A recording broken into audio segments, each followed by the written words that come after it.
18 ذوالحج 10 ہجری حجۃ الوداع سے واپسی پر تپتے ہوئے صحرا میں اللہ کے حکم سے اللہ کے رسول نے ایک تاریخی خطبہ دیا۔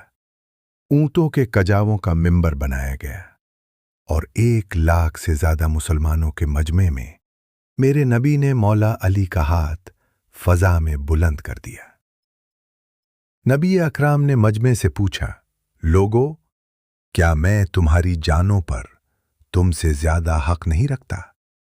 سب نے یک زبان ہو کر کہا، بے شک یا رسول اللہ۔ پھر نبی پاک نے وہ تاریخی جملہ فرمایا جو قیامت تک کے لیے دین کی بنیاد بن گیا، من کنت مولاہ فہذا علی مولاہ۔ جس کا میں مولا ہوں اس کے یہ علی مولا ہیں۔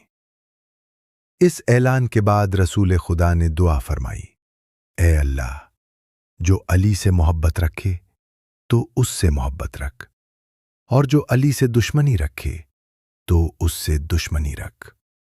آج اسی عظیم اعلان ولایت کا دن ہے۔ آپ تمام چاہنے والوں کو عید غدیر بہت بہت مبارک ہو۔